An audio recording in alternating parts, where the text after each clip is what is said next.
Today is Thursday, September 8th, 2022. Uh, Today is the last day of this week because we have new Chuseok holiday coming up starting tomorrow. It's a 4-day holiday. And Korea is also gearing up for the hydrogen technology. So let's delve into this interesting article from the perspective of English learning. I'm trying to practice English by picking up words, phrases, sentences for my pure academic effort. Here we go. Scientists successfully turned thin air into green hydrogen for 12 days. Scalable technology can work in relative humidity of 4% too. By Amelia Paleja, September 7th, 2022, 30-minute read. An international collaboration of researchers has successfully demonstrated the production of green hydrogen directly from the air, a press release said. The breakthrough, published Tuesday in the journal Nature Communications, explains how researchers used renewable energy to split water molecules to create hydrogen. While the technique usually requires access to fresh water, the team was able to source water molecules from the air instead, greatly increasing the number of places that could produce the gas. The findings could help with a global transition toward sustainable energy sources. Solar and wind installations are picking up steam as the world looks toward greener energy sources. Here's another good term. Picking up steam, sustainable, picking up steam, and also split water molecules, picking up steam. Although energy is generated in an emission-free way in these methods, energy storage requires large batteries, which do not fit into the idea of sustainable living. Last month reported the grim side of lithium mining, as was revealed in pictures taken from the sky.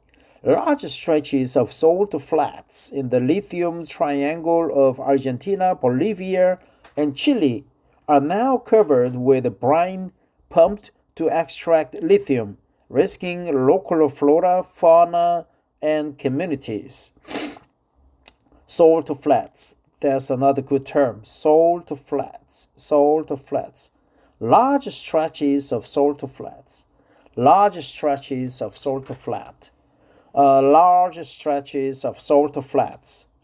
stretches of salt flats.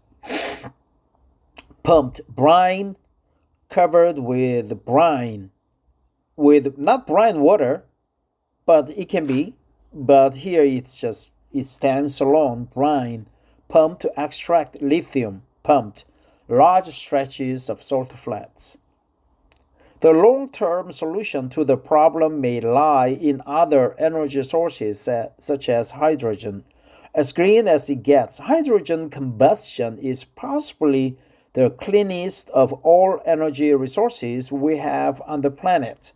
The fuel is relatively easy to transport and can be burned anywhere to generate only water as the end product.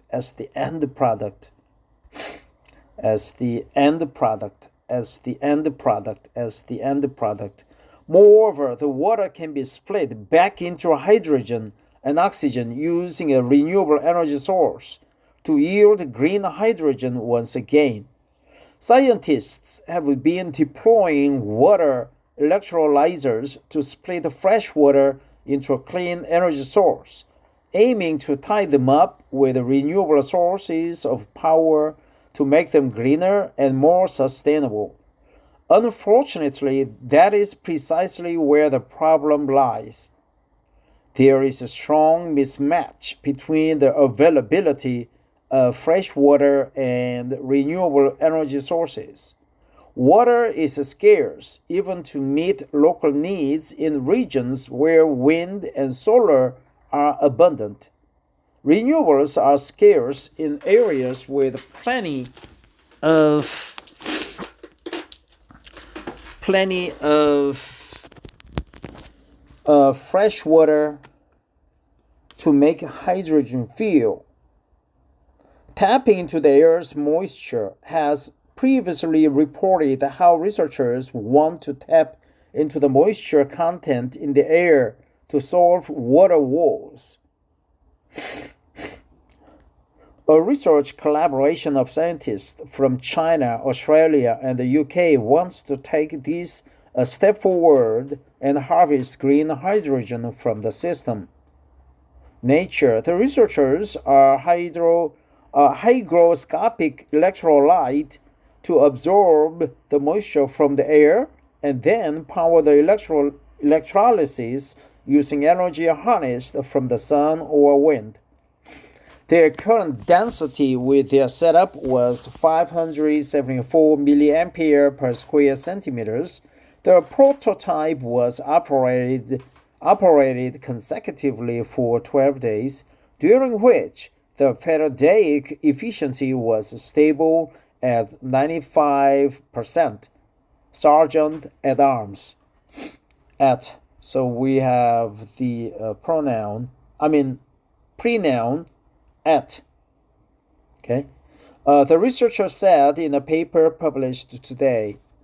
The researchers also tested their prototype in dry regions with a relative humidity of 4% and found that it performed satisfactorily in bone-dry environments. The technology used is scalable, that's another good term, and the researchers are confident that it could be used to provide green hydrogen fuel to arid, semi-arid, and remote regions of the world in a sustainable manner. Arid, semi-arid, bone-dry environments, arid environments, bone-dry. Abstract.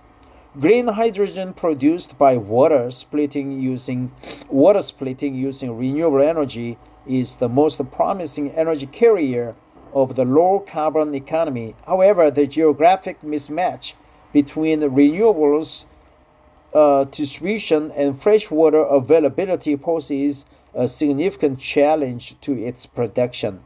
Here, we demonstrate a method of direct hydrogen production from the air, namely in situ capture of fresh water from the atmosphere using hygroscopic electrolytes and electrolysis powered by solar and or wind with a current density up to 574 milli centimeters squared.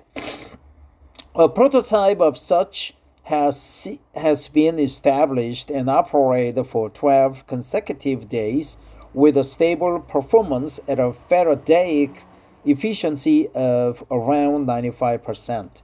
This so-called direct air electrolysis DAE module can work under a bone-dry environment with a relative humidity of 4%, overcoming water supply issues and producing green hydrogen sustainability with minimal impact to the environment. The DAE modules can be easily scaled to provide hydrogen to remote, semi-arid, and scattered areas. So here with scattered areas, semi-arid, bone-dry, the DAE scaled can be scaled, easily scalable. DA is direct air electrolysis, consecutive days. That's another good term that you can use. And also fresh water splitting. Splitting, what happened? splitting, water splitting, okay? Water splitting, splitting hydrogen, splitting, water splitting. Carrier, mismatch, geographic mismatch.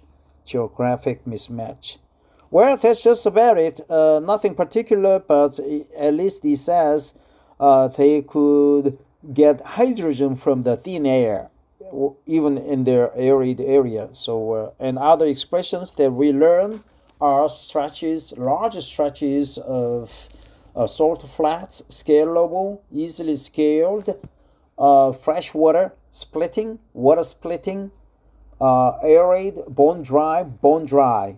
Okay, I have to go to work now, so I will just cut the shit out here, and bye bye.